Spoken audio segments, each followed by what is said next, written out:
Yeah. I love my HBCU. And boy, I love it, love it. I love it, love it. I love my HBCU. And man, I hope my team they won one. I hope my team they won one. Yeah. Man. I hope my team they won one. I hope my team they won one. I tune into the HBCU Sports Lab to see if my team won or lost. If they lost, I'm quiet as a mouse. But if they won, keep tab. I'ma do the dab, yeah. Dr. Cavil, he know what he be talking about. Mike and Charles, they know what they be talking about. They compress the analytic data with this hip hop. If you know them like I know them, they gon' tell you if your team, if they won or lost, and who the ball.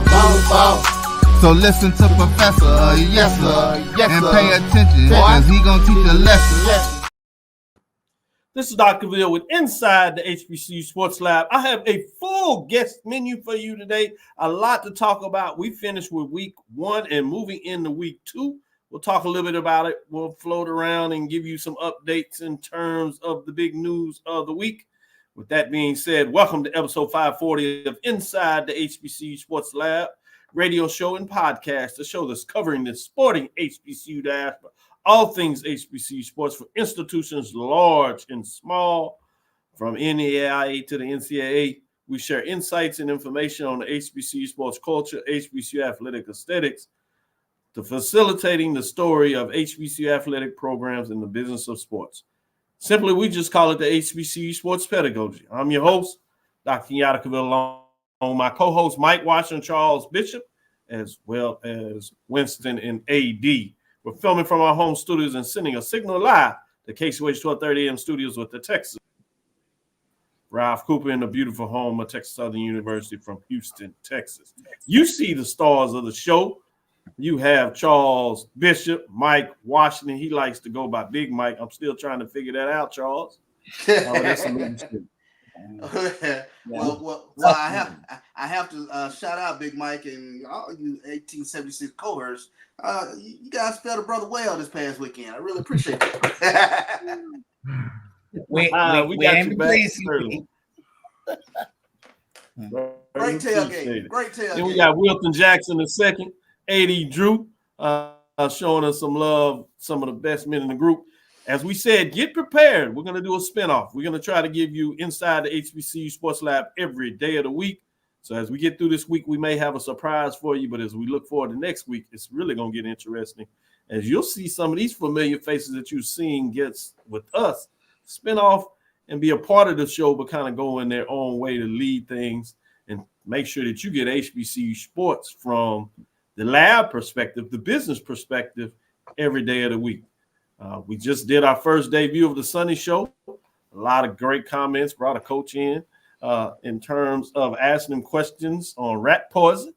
He over there with Clark Atlanta University. Wait till he sees the poll ranking. We'll do mid-major on Thursday, so he got a little way. Don't have to worry about it. It'll be closer to game week, so it'll be a little harder for coaches to put the bulletin material up in case he moves up the poll rankings, which I believe I have some sneaky indication that will be the case. We got a couple of more voters on there. We got AD Drew Bryan. I'm trying to get Charles and Mike to vote on there, but I don't understand. They join the show. I guess they just like to see it unveiled and do their part. Wilton, this is your invitation. If you want to vote in the poll, just send me a top 10. Okay. Top 10, major and mid-major. You can decide on do both or either, or that's up to you. And I will put them into the rankings and we'll get it done. Charles and Mike used to do it, but they've gotten so important that they don't even. I'll make sure to get them in. I don't know what it is. You know, just trying to do a little demon. I'm just trying to do a little demon. That's all. Come on, Will. That being said, what's on your mind, Charles? Whatever. Teacher's pet. I'll get him you're the one that's busy, always on assignment. I'm glad though football season is kind of slowed down for you. I see that you get around. Now you got the full television, more people looking in. He want to be back on the field. It's important. Y'all had a summer months. That's up to y'all chumps. He take vacation then. He got travel. Now he's like, all right, I'm good. Right. Now I'm back. Yeah. I'm gonna go to you, Charles. What's on your mind, man? Yeah, let's take a look. We got some weekly honors coming out here. First week of football, North Carolina Central's running back Jabari Taylor was named the MEAC Offensive Player of the Week, presented by Coca-Cola. As well, his fellow North Carolina Central Eagle, Cole Jones, who earned Defensive Player of the Week honors, while South Carolina State's Kyle Gallegos was named the Rookie of the Week, and Delaware State's Isaiah Cook and Morgan State's Beckett Leary received Offensive Lineman of the Week and Specialist of the Week accolades, respectively. Let's take a look at Jamari Taylor, 5'11", 200-pound running back from Charlotte, North Carolina. He amassed 128 rushing yards and was responsible for 3 touchdowns in North Carolina Central's 31-24 win over Alabama State. Cole Jones, defensive back from Chesapeake, Virginia, he picked off a pass and returned it for a 31-yard score in the second quarter of the Eagles' win over Alabama State in the Orange Blossom Classic. He also collected 6 solo tackles and registered 1.5 tackles for a loss in North Carolina Central's season opener. Kyle Gallegos, young man from Fort Worth, Texas, recorded 2 field goals, 35 and a 37-yarder in the Bulldogs game against FAMU. He also registered 238 yards on kickoffs with 1 touchback and a 59.5-yard average. The offensive lineman, Cook, he recorded a blocking grade of 90%, 3 pancake blocks and 5 sacks. Yielded playing at guard position for Delaware State, accumulated 295 offensive yards against Sacred Heart. His efforts led to 17 points in Delaware State's victory. And finally, Leary helped the Bears pick up a 30-28 victory over the Hampton Pirates. The kicker connected on a 23-yard field goal while going 3 of 4 on PATs. Leary also amassed 371 yards on 6 kickoffs and 2 touchbacks with a 61.8-yard average. So those are your players of the week in the MEAC. Kudos to the players of the week of the MEAC. Good stuff, Charles. Mike, what direction you going? So, yeah, before we, I guess somebody can cover the swag players of the week, but I want to talk about this FCS coaches poll where the Rattlers were ranked. All right, I think they're number 24. So, Florida A&M 2-0 start earned them a measure of respect in Tuesday's American Football Coaches Association FCS poll. Yay, Rattlers. I'm not going to do that disgusting thing you do, whatever. Yay, Rattlers. The Rattlers, they to their credit, they overcame this 11-point deficit. I watched the game in the suite with Doc. I actually thought South Carolina State, I thought the Bulldogs had an upset, but that was not, it wasn't to be the case. So, nevertheless, they received 82 points. My concern is North Carolina Central surprised a lot of folks. They didn't have Superman's cape to tug on. Davis Richard wasn't there. They had a new game, and yet they pulled out a convincing victory, and they only got 33 votes. I think they should be in the top 25. Delaware State got 14 votes, but they shouldn't be in the top. Come on, Delaware State. It's only Sacred Heart. Put away your anointing oil. Relax. Take a deep breath. Woosah. It's only Sacred Heart. So whoever them 14 votes are, just relax. Let the rest of the season transpire. Tennessee State, I thought they should have earned a couple of more. But I wonder if some of the folks that vote in this are the same folks that vote in Dr. Cavil's poll. We'll see. But anyway, the Rattlers, they faced another ranked team this weekend. They got to face Miami, so that'll be an interesting matchup. But top 25 hats matchup. off to FAMU. Exactly. So Too we'll bad see. everyone in So that's FBS. my news of the day. Good stuff. Wilton, where you got? Man, Mike took some of mine, but I'll just say this. I was just excited to see South Carolina State do what they did. I know they didn't come up with the win, but like Mike said, I actually thought that they were going to come up with that win. I said to myself, I remember texting the beat writer for FAMU. I said, is everything okay in Tallahassee? Is everything okay at Bragg? He was like, just chill. Just give it 2 halves. Like, still got some other game to be played. But no, like FAMU, that just shows you how resilient they still are. When you look at that, and then you just say to yourself, like Chennis Berry, South Carolina State, y'all know I've been high on them on this show. They're gonna be a problem as long as they continue to get better. But then more than anything, what really, really excited me and I'm sure, Charles, you was probably excited about this, was Texas Southern. Hey, Getting that win against Prairie View. I'm sorry, Mike, but I had to say that, I was really proud to see Chris Dishman get their first win in the Labor Day Classic. I thought it was good. I'm excited to see what they can do as the season continues to go on. It was a big Yeah, win. yeah, they did okay. They did okay. That's a big one. Right. AD Drew, let me give you some flowers while you're here before I let you go quickly. Brian and AD did the call on YouTube, BCSN, the radio network, as I like to call it, end of the business. They gave a call, and I thought they did a great job. I think you helped a lot of people out as the rainstorm chased some folks around, and they had to move, obviously, the channel. And it was essentially ESPN News, but it took people some while to figure it out and get to it.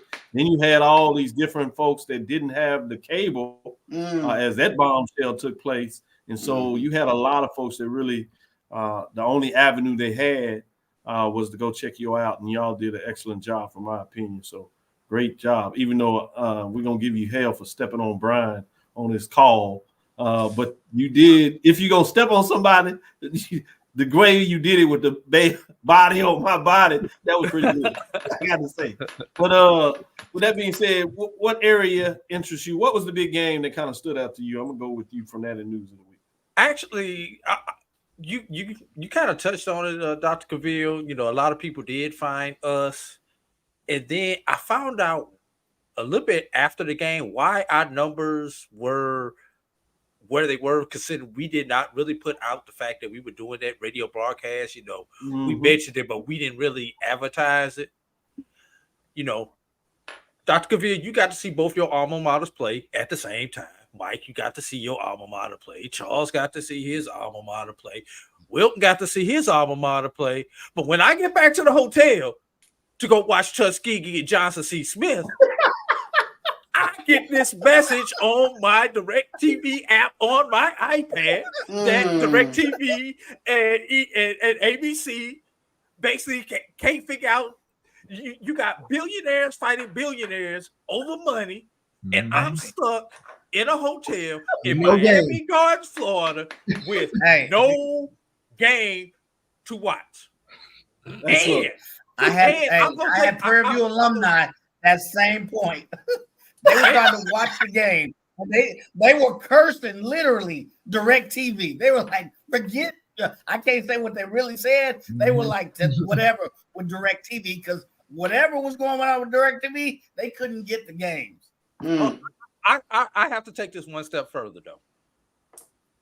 Until this year, I could always count on Frank Lee and whoever his partner was, has been Ken Woodard for the last 3 years, to have an audio broadcast somewhere for Tuskegee home games. Not this year. So not only can I not watch the game on the 4-letter network, but because of all this stuff that's going on with these conference contracts, I can't even pick up an audio cast because they didn't allow them to do. They didn't allow them to come back with the audio this year. So I am doubly upset that I had to sit and watch other people tweet about the game. I'm kind of glad I didn't see it because we lost the game, but that ain't the point. It's just the fact that, especially for us in the business that we do, where we need to see it in order to report on it, I can't see it. But my article would have normally came out today. I'm still trying to figure out how I'm going to get around to get those links for everybody, and hope they don't have DirecTV when they go to click on them links on the article and be able to go to their favorite ESPN channel. Because, as you know, you have to have a subscriber in order to use your ESPN app. So I'm doubly screwed. I'm off my soapbox. That's a good soapbox because you laid it out. It's just doubly screwed. And I think a lot of people felt like that. They were just screwed. Doubly screwed, triple screwed. No video, no audio. With that being said, let's go to our first break. Come back on the other side. It's time to unveil the Major Division top 7. Let's see what it do, baby. Be back on the other side. Yeah.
press the analytic data with your hip hop. If you know them like I know them, they gon' tell you if your team, if they wanna lose, and who the ball. So listen to Professor, yes sir, and pay attention, cause he gon' teach a lesson. This is Dr. Bill with Inside the HBCU Sport Lab with Mike Washington, Charles Bishop, as well as Wilton Jackson II, as well as A.D. Drew. A little tongue-tied there today, Mr. Jackson. You got it right. I know, but it ain't supposed to take that long. That being said, let's get into the police and the rankings to see where the people know the top 7. We got to see what Mike thinks about my poll. He already told you about Delaware State, and then Charles had the little look on his face, so I think he has something to say as well. We'll see what that looks like. We had 3 teams that dropped out of the poll rankings this week. That was Jackson State, the Tigers, who dropped to Monroe 0-1. Howard Bison, they lost to Rutgers, and they fell to 0-1. And then you had South Carolina State Bulldogs as they lost to FAMU Rattlers after holding the lead for much of that game. With that being said, let's get into the top 7. As you see, top 7 is Alabama State. They were ranked 5. They fall 2 spots. They dropped to 0-1. They lost to the number 1 ranked North Carolina Central Eagles. Tied the game up late, but failed to get it done in that matchup in the Orange Blossom Classic in Miami Gardens. With that being said, let's go to number 6. At number 6, you have Delaware State Hornets. 1-0. First victory is my understanding since 2021 against the Division I program. Big victory. Sacred Heart, Mike was not that impressed, but I have to give them a little credit. They are at 1-1 on the season, 164 points. They are at number 6 after not being ranked last week. At number 5, those Texas Southern Tigers, Third Ward. Whoa! Third Ward Tigers, as they like to say around these parts. They're 1-0 both in terms of overall in conference, 178 points. They were not ranked last week, but they are now at number 5. Bringing us to number 4, Tennessee State, another unranked team last week, jumps into the mix, which is Tennessee State. The Tigers are 1-0, 183 points, as they were not ranked last week, but now they're in the top 7. Bringing us to number 3. Let's look at these top 3 programs. They were all ranked last week. Let's see what takes place now. Morgan State Bears with a win over Hampton, getting it done on the road, rushing for over 200-plus yards. They have 1 first-place vote. They are in top 3. They move up 3 spots from number 6 last weekend as they get it done, and they are rolling off to a great start to the 2024 season. And number 2, you have your Florida A&M Rattlers. They're 2-0, 2 come-from-behind victories, but they get it done. 4 first vote as they take one of the first-place votes. They're 219 points, but they remain at the 2nd spot, which means that the North Carolina Central Eagles are number 1, 1-0 on the season, defeating formerly number 4, now the number 7 ranked Alabama State Hornets with 6 first-place votes. 221 points. They remain at number 5 and at number 1. Here are your top 7. Alabama State Hornets. Number 6 is Delaware State. At number 5, Texas Southern Tigers. Number 4, Tennessee State Tigers. At number 3, Morgan State Bears. At number 2, Florida A&M Rattlers. And number 1, North Carolina Central. Before I turn this over, I do want to say who are just outside looking to get into the mix are South Carolina State Bulldogs. They are receiving 144 points. Also outside of that, receiving votes is Jackson State Tigers, 0-1, 139 points.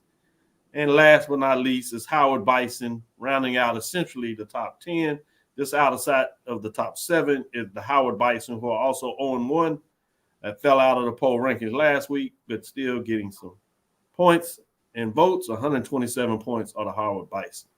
That is the poll ranking. I'm going to go to Mike first. Mike, what are your thoughts in terms of the poll ranking? Week number 1. top 7. Well, certainly agree with the first two. There's no doubt about that. I gotta admit, I have to admit that Texas Southern, they are who we did not know they were. They came. That was hard for him to say. So that came out very. Don't expect me to repeat it, but they showed well. I think also Texas Southern should be where they are. They played exception. They played well. They took advantage of a lot of purview mistakes. So for week 1 for the major poll, I don't know that I have anything to say other than than Morgan. It goes to be shown. It's only a week, so we'll see. But I have nothing to say with the majors, so let's go with it. Your first 2 are right on. Congratulations to Texas Southern, especially the running back. Green, he had 85 yards, 2 touchdowns. That kid was a powerhouse. I think he was player of the week for the SWAC. So nothing that. I'll pass it on. Keep it moving. Good stuff. Good stuff with that top 7. I'm glad to see that you are starting off the year right, week number 1, and not getting too hard to deal with these days. But with that being said, let me go to Charles and see what he thinks.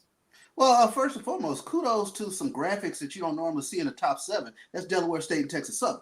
So it caught me off guard. Like, whoa, look at that. So, so kudos to both of those programs. And Mike, like you mentioned, I don't think anybody, expected to see that from Texas Southern. They really controlled the line of scrimmage on both sides of the ball.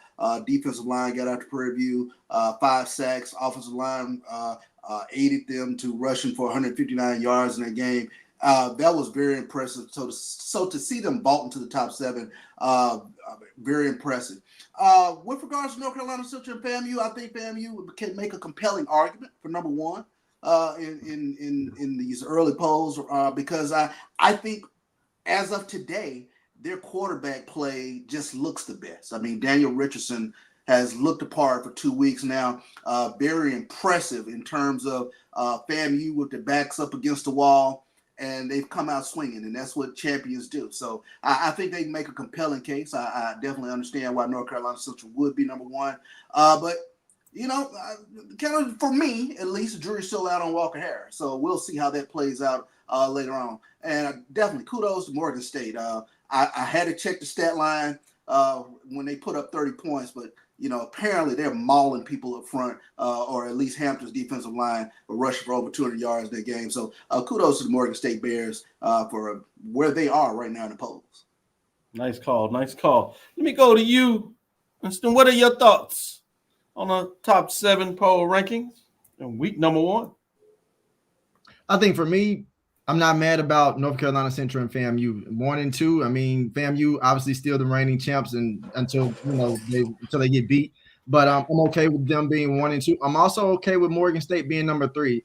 Something Charles said when I saw how many yards they rushed for against Hampton, I said, "Oh, that sent a statement for me." So I was really glad to see that. So I'm okay with Morgan State being there.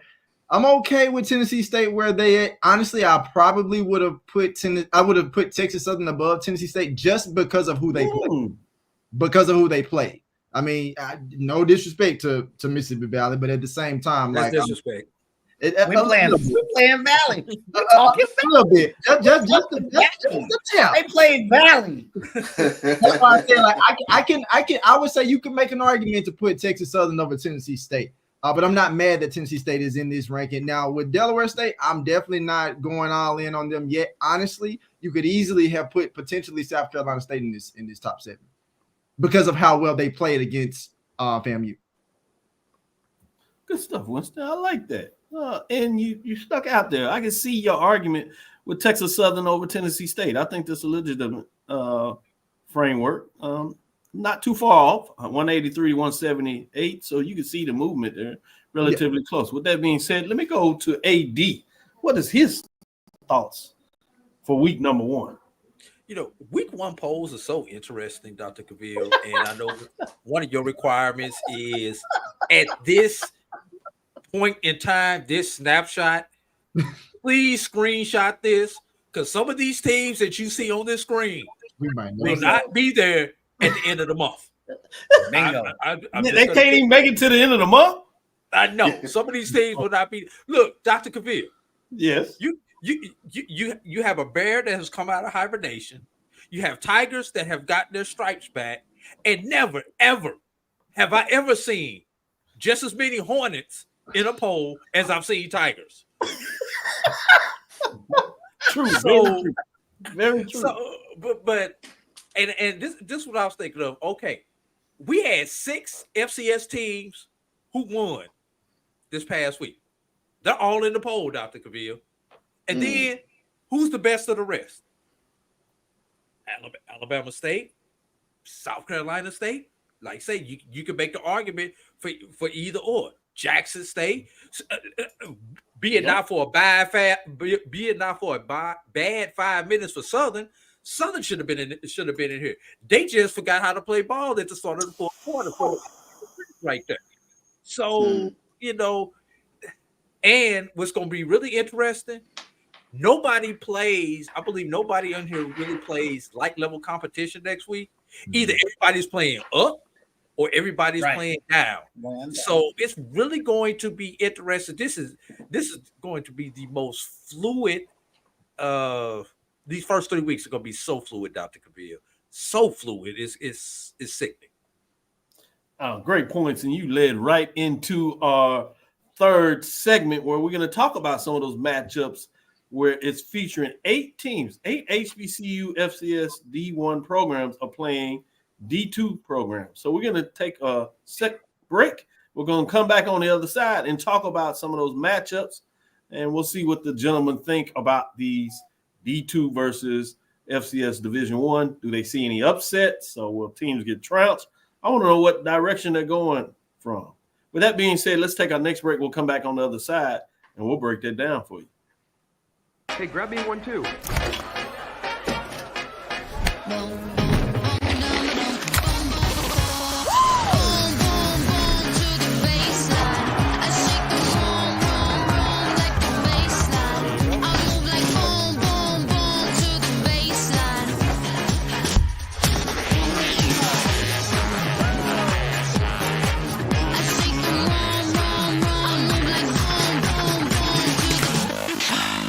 This is Ryan Fulford. AD Drew and I are co-hosts of the BCSN Sports Wrap. We talk about all things related to HBCU athletics. From the games, teams, coaches, and fan interest stories, we cover it all. You can find our shows on Facebook at BCSN Sports Wrap, YouTube at MyJBN Online, and everywhere you listen to podcasts like Anchor, Spotify, Google, and Apple Podcasts. You can also find the show on the Jericho Broadcast Network's app.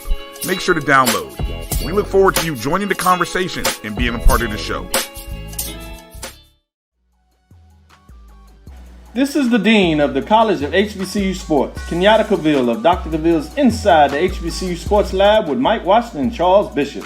Come mix it up in the lab where the course lecture is in session every Tuesday from 6 o'clock p.m. Central Standard Time on Facebook Live, YouTube Spreaker, or the BCSN app, as we discuss all things about the HBCU sports culture, including exploring the week that was in the sporting HBCU diaspora, as well as the upcoming week of HBCU sports.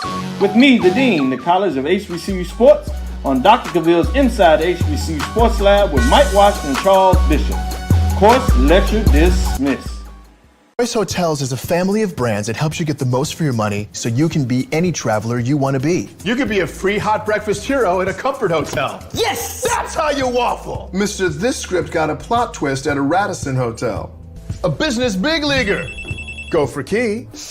Even the ultimate pool float inflator. With 22 brands and the best value for your money, Choice Hotels has a stay for any you.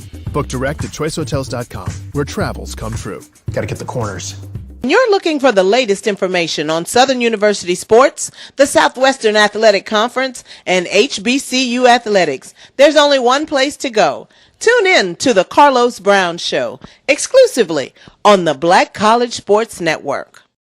Compress the analytic data with your hip-hop. If you know them like I know them, they gon' tell you if your team, if they wanna lose, and who the ball. So listen to Professor, yes sir, and pay attention, cause he gon' teach a lesson. This is Dr. Bills inside the HBCU Sports Lab with Mike Watson, Charles Bishop, 80 Drew, and Wilton Jackson II. With that being said, I promise we want to focus a little bit on this D2 HBCU matchups. I'm fascinating what that looks like. There's 8 games. And Charles, I don't think since we've been doing this that I remember a weekend where there was so many matchups. We maybe see 3, 4, maybe 5, I think, in the max. But we actually have 5 in the SWAC. Check this out. You have Miles at Alabama State, rivalry between Alabama schools. I see Charles picking his eyes up there, particularly what's going on. I want to see what his thoughts are there. Then you go to Kentucky State at Alabama A&M. You have Lane at Jackson State. You have Tuskegee at Grambling. Interesting with those 2 brands fighting off. AD Drew and Brian talked about, and AD put it on the table, which is fascinating to me, that these teams have only played 3 times. And the last time they played, they were led by legendary coaches that we talk about in terms of those matchups. So then you have also Savannah State, if you would, at Southern to give you some indication of the 5 games that are just in the SWAC.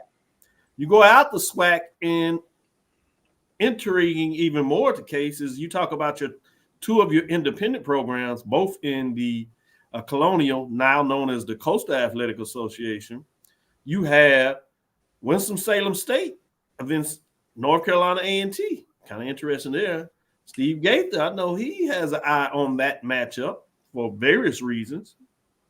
But you also have another one with Virginia schools, private schools at that, Virginia Union in Hampton. The MEAC is not to be done. They do have one matchup that features Virginia schools, which is Virginia State and Norfolk State. So you have literally 8 of these games. And I'm going to go in this direction. We're not going to look at all of them, but I'm going to ask you, Charles, from this perspective. Which one kind of sticks out to you? Which one do you say maybe be the most upset worthy? And why do you go with the team? And you can name 2 if you want, but at least one that you say, hey, this is one I keep my eyes on because I see an upset. Yeah, absolutely. Miles versus Alabama State is the one that I'm paying attention to. Miles went into Montgomery last year and knocked off Alabama State 21-17. And while everybody's cutting up about Florida State going on into with the expectations that Alabama State had coming into this season, if they start out 0-2, I'm going to have to pull some people off the ledge next week because that's going to be a very interesting matchup. And I'll say the quiet part out loud. Alabama State has to get better production from their quarterbacks. We get it. Andrew Body can run the football, but 61 yards passing from Jonah O'Brien, that's not going to get it done. And I get it. It was rain, but out of those 5 passes completed, 2 went the other way. So, that's some concern for me with regards to Alabama State's and quarterbacks. And I think that's well-founded. Anytime you're playing 2 quarterbacks, you're going to have questions. Yeah, and you had the SWAC media football coaches call this morning. They moved it from Monday to today. So fascinating to see what goes on there in terms of those talks. And you got a little questions about that. So that's a good one when you talk about Miles College over Alabama State. Mike, I'm going to go with you in terms of this direction. Which one of these games interests you the most because of the matchup, either the uniqueness of the matchup or the rivalry part of the matchup? Which direction do you go? If I go along those lines, you're gonna switch up on me. I'm gonna go with first Tuskegee Grambling. Not because they've only played 3 or 4 times. I think it's an interesting matchup, to say the least. Not that Tuskegee's going to come in because, correct me if I'm wrong. I think Tuskegee, I think they let a goose egg or whatever this past week. But that one, and then also going back to the Miles College matchup as well, because of the past loss, I would kind of look my eyes on that. You have Andrew Body supposedly with a hurt hand. Yeah. Same thing Charles was saying. I'm kind of keeping my eye on that one. So those 2 games are kind of contribute. What does Grambling look like? They were 0-1. Tuskegee, they didn't have the best performance. that's historical colleges. From a historical perspective, I'm looking to see what that one looks like as well, just out of pure curiosity. 80 Drew, I know in some ways that's probably the game that you have a focus on for various reasons, not just because of your allegiance to Tuskegee, but just the historical matchup there.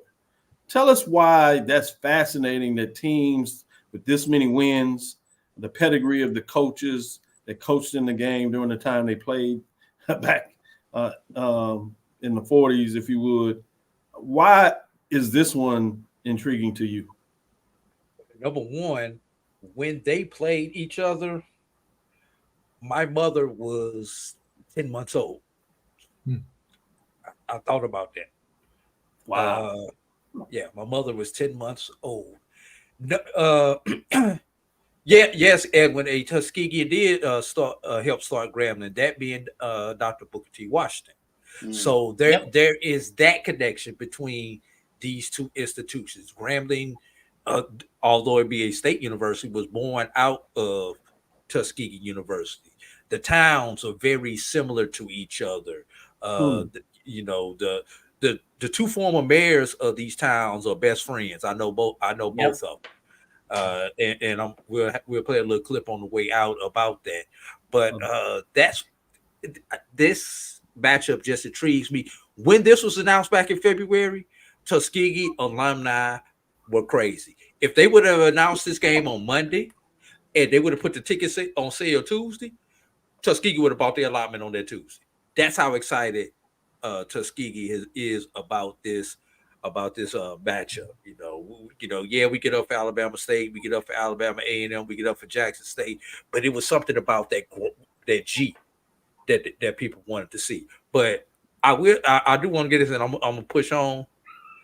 We cannot let our Southern bias influence this segment, Dr. Cavil, because we need to look to the Northeast, specifically to the state of Virginia, where you could have not one, but both Division IIs beat their FCS brethren. I'm glad you went there. Good stuff. That is the Virginia Union over Hampton. Virginia Union put up 60 points. Now it was Kentucky State, but hey, they did what they did. Hampton struggled, particularly against the run. Virginia Union is one thing we know they can do. Jada Byers. You know one thing they can do. Jada Byers. Charles, say it again. Jada Byers. Thank you. So intriguing there. You got Dr. Henry Frazier III over there, Virginia State. They got a big win in the Black College Hall of Fame game. Didn't look as good as I thought they may have been, but obviously Norfolk State 0-2. This is not the time for them to lose. They lost the close one. They played up FBS, so you knew probably what was going to happen there. But this is a little bit of revenge for them.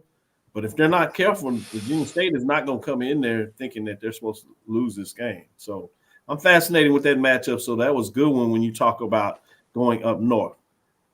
Winston, I'm going to ask you to do a little duo for me.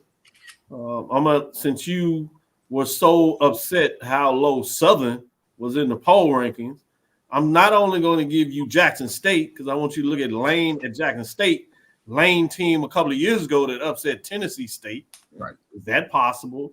And the other one I want you to look at to close things out is Savannah State at Southern. Southern team that struggled to score, was looking good defensively, putting themselves in a position where they had a field goal late. They could have took a 10-0 lead and maybe had allowed the defense to do what they do and got out of there with a win. Well, they missed the field goal. Team comes back and scores.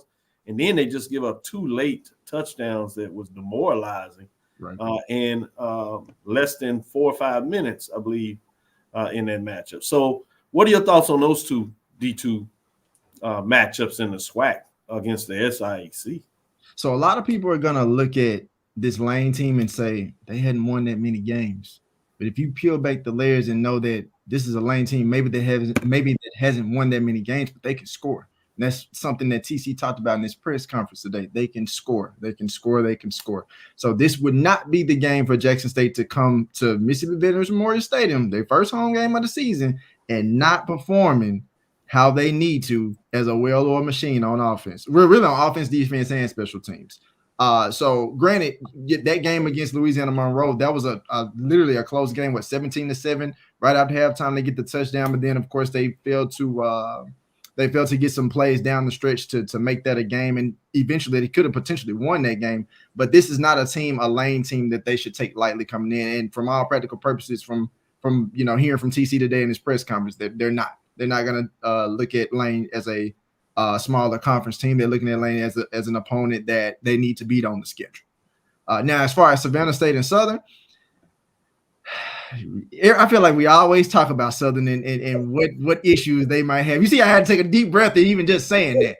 But it's just like this was a game. Their previous game, I thought that they were gonna get. But I'll say this, kind of what I said about Jackson State.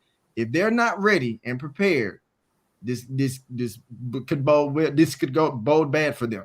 So I'm gonna need Southern to make sure that they fix or make whatever adjustments. Coach Graves, I need him to make whatever adjustments that need to be made to get this win. Because if they don't, if it's too close for comfort, or even if they don't win, which I don't see them not winning, but if they don't win, boy, this would be crazy in Scotland. It would be.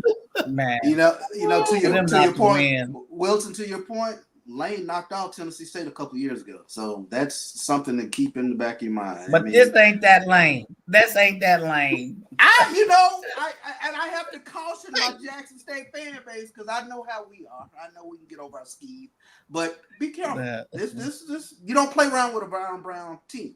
No, you don't. I got you, Charles. You also talk about Jackson State. They lost when it was deep. This was pre-prime when it was getting up. You had Kentucky State. Yeah, I remember that. They're not doing triple option, but Alabama A&M Coach Maynard, he can't say anything right now. That's like, man, what happened to my guy? So, any thoughts on Kentucky State, Alabama A&M? I think Coach Maynard ought to have a smile back after this week. I mean, it's Kentucky State. I mean, that ain't that Kentucky State with that triple option. That was scary back then. So, Mike, your same thoughts? Kentucky State, Alabama A&M, any big deal? Alabama A&M won't get right. How much? How much did Kentucky State lose by? As much as Alabama State lost by. I'm sorry. But I think they still scoring on them. I mean, seriously. That's all right, because Alabama State's still giving up touchdowns too. With that being said, Charles, let's go to this one. This was for our friends out there with Winston-Salem State and North Carolina A&T. This rivalry hasn't been played in a while. Obviously, at one time, Winston-Salem State had moved up to the MEAC, played a couple of games, got with A&T. This is before A&T kind of went on their championship run in the Celebration Bowl and revitalized themselves. But then they played way back in the CIAA days. But people feel a little better about the first way they played. And A&T played against Wake Forest. I'm not so sure about that. Winston-Salem State got the win, so they feel a little good. So, Charles, what do you say about this Winston-Salem State? I know the Fighting Gators are feeling good right now, but I think A&T, they look pretty good week one. I mean, they dropped the game, but there were things I was like, okay, this is looking a little bit more like the A&T that I kind of remember for a few years back. They were able to run the ball a little bit there and made some plays. Defensively, they were flying around. I really liked the way they were really flying around all over the place. Offensive line does look strong, just as Edward Moore was saying there in the chat. So I think A&T should come out on top in this. Handily. I don't know is Jamie Walker and Dave are going to have fits if they don't get it done, and Stephen Gaither is going to make sure that they never hear the end of it. Mike, any last word that you have on Winston-Salem State and A&T? No, not much word. It'll be A&T victorious, point blank. We're reaching to try to find a reason, but it'll be A&T point blank. Hey, AD Drew, take us out of here and play the video on the way out so people can get a little more education in regards to Tuskegee grammar. Yeah, this is a clip from an upcoming piece that I'm doing. It's going to be member only content to start off with, so you need to make sure you subscribe to my JBN online to get first look at this. Hey, you got an OnlyFans? Yeah, 80. Man, I wasn't gonna say nothing. Play the clip, man. Play the clip before we get. Charles, bye, Charles. Can you please play the clip? I mean, seriously. I served as mayor of Grambling, Louisiana from 2011 until 2022, 3 terms. The city and the university are interwoven, and whatever contribution that N.A.G. Robinson made to the university, he also made to the city. If it were not for Booker T. Washington sending Charles P. Adams in 1901 to start the Negro Colored Industrial Institute, there would not be a Grambling State University. So that is absolutely correct. So we are joined together at the hip. I wish we were in the coming years to do it every year. I think that's so very important to keep the connection between Grambling State University and Tuskegee University. It's never too early to plant the seed, to share the tradition, and instill a sense of pride in your HBCU with your little ones. HBCU Pride and Joy Children's Boutique helps you share your school spirit with a wide selection of adorable kids apparel and accessories officially licensed from your favorite HBCU. Visit hbcupridejoy.com and follow us on all social media at HBCU Pride Joy on Facebook and Twitter. At AutoMasters LLC, our mission is to serve our community by providing quality automobiles at affordable prices. All of our vehicles are inspected and certified to offer you the confidence in knowing you have a quality vehicle. Our goal is to provide you with a seamless process and positive experience for your automobile purchase. Financing recommendations and specific vehicle inquiries are available at your request. You can find us at www.automasters06.com and follow us on Facebook and Instagram. Also, please feel free to contact Terrence Miles at 601-927-7794. And oh yeah, tell him Sonia sent you. Compress the analytic data with your hip hop. If you know them like I know them, they gon' tell you if your team, if they want a lot, and who the ball.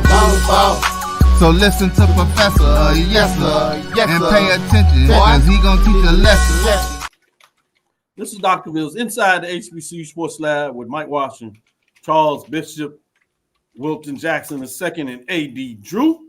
You got a full smorgasbord of teams. Now we're going to get into some of these FCS matchups. Historically black college versus what I like to talk about, historically white college universities in terms of the nomenclature. There's 7 of these games. You have 4 out of the MEAC and 3 out of the SWAC. We get a chance for these guys to kind of decide which one of these has their interest. And so, again, I'll start with you, A.D. Drew. And let me tell you the matchups first, and you can decide out of these matchups which one you want to go with and why. And then we'll ask everybody else to pick a different one of the matchups. If you want a cheat code on one of the ones to talk about, you can do that as well, but also pick a different one. And tell me why are you picking this to focus on what has your interest in that particular matchup. The first one we'll look at is a 2:00 game with Mercer. Comes in 1-0, and they're at Bethune-Cookman. That is 0-1. It's a 2:00 kickoff. It's in Daytona Beach. It's Mercer traveling down there. Another one found South Carolina State, the Bulldogs, on the road as they travel to Citadel. If you remember, they played them last year, and they were controlling Citadel in much of that game, but then later it kind of fell apart. That is a 11 a.m. kickoff on ESPN+. The Bulldogs coming in 0-1 after a tough road loss to the FAMU Rattlers in Tallahassee, and the Citadel come in at 1-0. The next one features Elon. Phoenix of the CAA are playing North Carolina Central. North Carolina game here with 2 programs there, with Elon coming in at 0-1. versus North Carolina Central. We talked about the fact that they defeated Alabama State in that Orange Blossom Classic. So, they come in at 1-0. That's a 5:00 p.m. game at ESPN on ESPN Plus. Then we're going to go and stay in the MEAC because we have Morgan State coming off a big win against Hampton on the road. They're traveling still on the road, but this keeps them inside the city. Baltimore matchup between FCS programs, HBCU and historically white college, HWCU. Morgan State played Townsend last year. Just wasn't able to get enough offense, but kept it interesting. Morgan State comes in at 1-0, as I said. Townsend comes in at 0-1. That's a 5:00 game as Morgan State's on the road. So it is on Flow Sports. The second to the last game I'll speak about here is Mercyhurst at Howard. Another MEAC game where you have a 6:00 p.m. kickoff. Howard is hosting Mercyhurst. You don't see non-conference games for Howard very often at home, so it's good to see this game being played from that perspective at least. It's on ESPN Plus. Mercyhurst comes in at 1-0, Howard at 0-1 in terms of that matchup. The last two I'll give you go back to the SWAC. You got the Mississippi Delta Devils on the road at Lamar. Mississippi State Delta Devils are 0-1 coming in this matchup, and Lamar is 0-1 in this matchup. It's a 6:00 game on ESPN Plus. Prairie View is the last one. Prairie View and Panthers travel to Louisiana, take on Northwestern State. Prairie View ain't in with that loss to Texas Southern coming in the game 0-1. Northwestern State also had a loss as they are 0-1. 6:00 game as well on ESPN Plus. As I said, A.D. Drew, based on those FCS matchups, what direction are you going and why did you pick the game that you're going to talk about? Can I go off of your board, but it is still an FCS matchup, Dr. Cavil? Because the one the one that intrigues me the most is Tennessee State, North Dakota State. Thank you. Yeah. Yes. And the reason that one, a North Dakota State who gave Colorado fits on Thursday night this past week versus a Tennessee State who looks like they may have a quarterback, which, that's always been one thing that has hurt Tennessee State in the Eddie George era. And them going on the road, last year they went on the road to Eastern Washington, got off to a pretty good start, but didn't fare so well. This is a good litmus test for Eddie George and Tennessee State and for how well he has rebuilt that program. So while you have your check games and while the Morgan Townsend game does intrigue me because of that Baltimore rival, the one that I'm going to be most interested in watching is Tennessee State, North Dakota State, to see if Tennessee State has arrived against one of the perennial powers in FCS football. I'm glad you pointed out, so I stand corrected. There's 8 FCS matchups with historically white colleges against historically black college. Certainly don't want to leave our independent programs out, so good pick there. I'm not sure. I am interested in that because I usually think North Dakota State, I've heard they were not as strong in the years as they generally are. But as you pointed out, they sure didn't look it against Colorado as Charles get a chuckle. Like, this ain't supposed to be a tough. If that's a down year, I wonder what they would have done if they would have been up. We know what they do on the up years. They win national championship. With that being said, Wilton Jackson II. What are your thoughts in terms of another matchup since A.D. Drew took that one off the board? I know a lot of people were intrigued when that game was even scheduled, but what direction are you going to with that being said? I think that the South Carolina State in Citadel, I'm looking to see what happens there. Obviously, South Carolina State is coming off of the loss to FAMU, and I'm interested to see with Chennis Beers' second game as head coach, how they respond back after this game. Because, obviously, like AD had kind of mentioned it in the earlier part of the show, certain teams get up for each other. When the schedule came out and South Carolina State saw that they were playing FAMU, the reigning HBCU champs in the first game, I guarantee you every player on that team said, we want to beat the champs. Well, now, you didn't beat the champs, but you almost beat them. But now it's the next part of the season. It's week 2. Well, really week 3 if you count week 0. So I'm interested to see how they fare in that game. And I think also Eddie took a point in terms of that Tennessee State, North Dakota State. I'm not ready to put my full back behind Tennessee State yet. Draylon Ellis, I'm very familiar with him. Again, it was Mississippi Valley. Again, no discredit to Mississippi Valley, but Draylon Ellis is about to face a really stout defense from North Dakota State. Now, if he plays well, I'm not saying he won't play well because I think he'll do what he needs to do. But if he plays exceptionally well against North Dakota State, then I think we can say Tennessee State has definitely took that next step. But I think the biggest game for me would be the one that I'll have my eye on is that South Carolina State game. Good pick there. Mike, I'm gonna save you for last, Charles. Mike, what direction you going amongst those 8 games? Those 2 off the board. Where is your focus and why?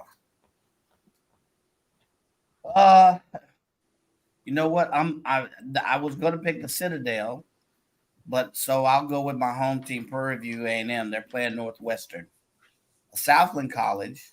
If you look at 2021, they were 3-8. They were 3-8, somewhere around there. Last year, they didn't have a win in conference. They lost. They dropped one. I want to say to like Tulsa, like 60-30 or something like that last week. So Prairie View has a lot of people on the ledge. Yes. And a lot of people ask you, what's up? Saying, Bubba, what's up? So if there's any chance for Prairie View to bounce back and pivot this season, it's next week against Northwestern. Prairie View does have a solid win against them 2 or 3 years ago as well. So I'll say outside of Citadel, that one was the one that first and foremost in my mind. I'll say Prairie View versus Northwestern because they have a chance to say you got a lot of folks on the ledge at Prairie View A&M University right now. If you read the tea leaves, if you read all the blogs, so you have a lot of people wondering, oh, we didn't beat TSU for the first time in 10 years or whatever. They're like, what the hell's going on? So now it's time for them to pivot. So I'll say them against Northwestern State. I'm going to let y'all think about that before I ask Charles to pick his game. The following questions, I want you to think about and be able to give it to me really quick. Of those 8 games, what is going to be the record at the end of the weekend for HBCUs? So hold on to that, Charles. First, I want you to answer what game you're looking at and why, and then you can follow up with the record. I might be a little off in picking this game, but I think Texas Southern and Rice is going to be an interesting one to watch. And the reason why I say that, when I look at the bottom tier of FBS teams, I don't see this wide gulf that I used to see. And we saw Rice go out and lay a dud against Sam Houston State. And as often as we've watched Texas Southern over the last few years, the constant is they beat themselves. And this was a game against Prairie View that I saw a very different Texas Southern that did not beat themselves via the penalty, did not turn the ball over. And that's what makes this game all of a sudden intriguing. And what makes it even more intriguing, amidst the hoopla of beating a rival that you haven't beaten in a long time, I talked to Jaron Johnson after the game, and his mindset was, we got Rice next week. I got to get the guys' mindset to make sure that they're right in terms of this isn't a one-game thing. So whatever it is that Chris Dishman has put in the water over there with regards to Texas Southern football program, the guys are drinking it. They're buying in, and that's what makes this game intriguing. That's a good point, and I know that's outside of the FCS matchup. Yeah. That was the FCS-FBS matchup. But it's intriguing, and we were going to go in a little more of those on Thursday. So this was a good way to kind of hint at what that looks like. But to your point, when you talk about Sam Houston State, they just moved to FBS, played the first year last year. So they're still trying to do the scholarships. But to me, the biggest point, intriguing since you put that on the table, is that Rice only put up 14 points. Yep. It's not like it was a 34-31 game where you get a field goal late and get the upset. You pounded them, like you said, but it was defensively. They only allowed them to put up 14 points. So it's going to be fascinating to see if they can get up on that. So my second question, if you would, out of the 8 FCS matchups between 5 out of the SWAC, 1 out of the MEAC, 2 of the 1 in the independent form, if you would, with Tennessee State. What do you think the record is going to be in amongst these 8 games featuring that? And let me give them to everybody just so we can run them down. That's Mercer at Bethune-Cookman, South Carolina State at Citadel, Alon at North Carolina Central, Morgan State at Townsend, Mercyhurst at Howard, Mississippi Valley State at Lamar, Prairie View A&M at Northwestern State, and Tennessee State at North Dakota State. Again, that's Tennessee State at North Dakota State, Prairie View A&M at Northwestern State, Mississippi Valley State at Lamar, Mercyhurst at Howard, Morgan State at Townsend, Elon at North Carolina Central, South Carolina State at the Citadel, and Mercy at Bethune-Cookman. Now, Charles, of those 8 matchups, what are the records of the HBCU programs coming out of this weekend against these FCS bowls? I can see 3 and 5. I think 3 and 5 is a good number. I think South Carolina State can go into the Citadel, and I think they can get a win. I also like Howard at home against Mercyhurst, and I like North Carolina Central when they're playing, out of conference. It's just something about them. They play a great brand of football playing out of conference. So I can see 3 and 5. Good stuff. Good stuff. Mike, what's your record? I say 3 wins. I say Citadel is a possible victory. I also say that unlike I say Prairie View, if they have a chance to pull one off against Northwestern, who went winless last season, and the returner says, I say that's one as well. That's fair. So I also like North Carolina Central. I agree they do play well when they play out of conference for whatever reason. Stuff. Wilton, where are you going? I'm gonna say 3 and 5 or 4 and 4.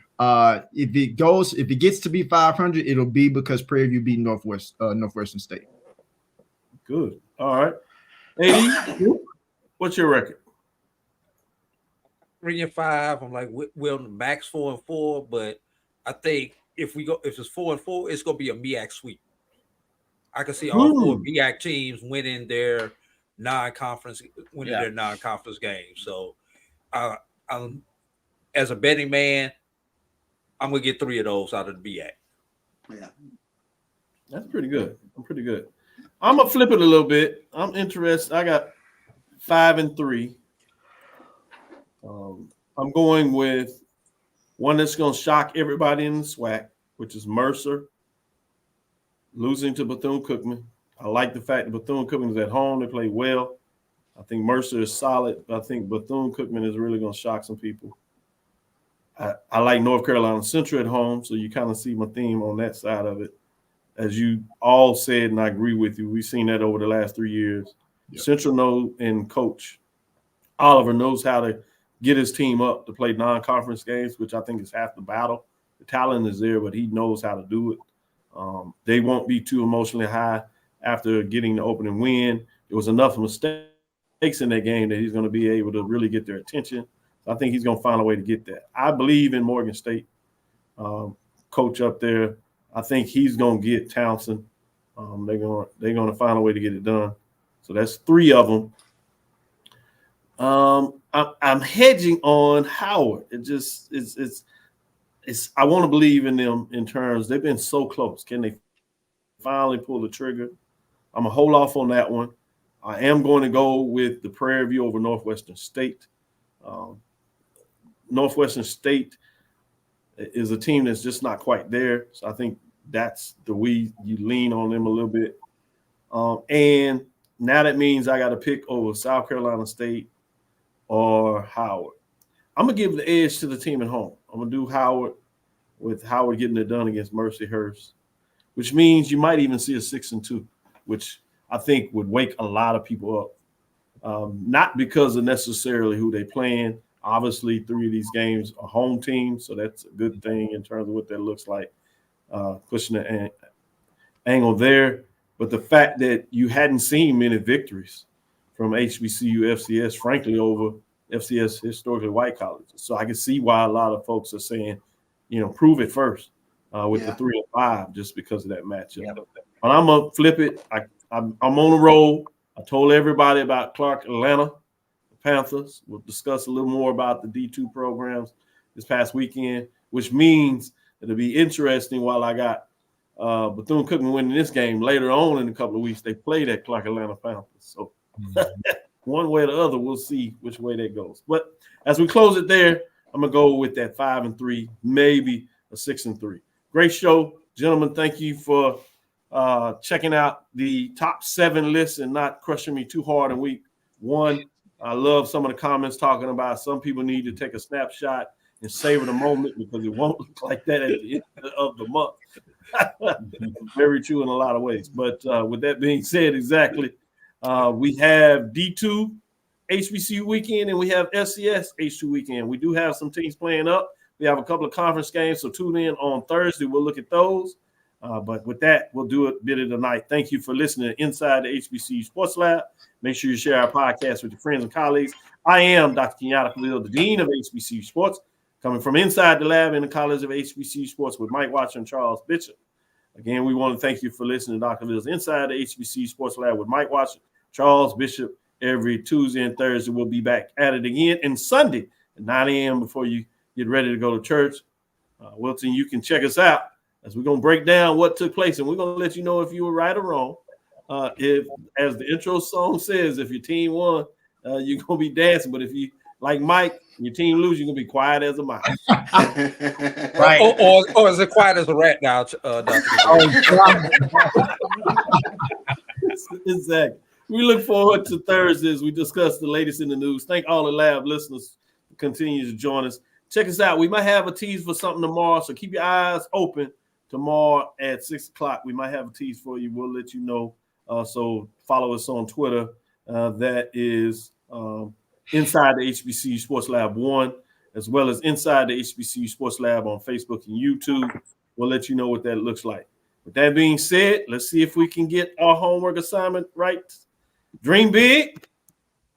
Continue to move forward. We will talk with you soon. Charles? Of course. Mike? Lecture. Wilton, I'm going to go to you instead of AD. I know AD get it right. I'm going to test you. You know, you skipped class the other day. So I'm going to see if you read the notes. Dismissed. Lecture. Dismissed. Wilton. Thank you. Dismissed. Yay! Yay, Wilton. My grade rolled on you getting that right, Wilton. I appreciate that. I needed that. Yeah, y'all will get some more homework if he got that wrong. No, I can't take no more homework. We're gonna be on him. Oh, y'all not read. Well, what y'all read?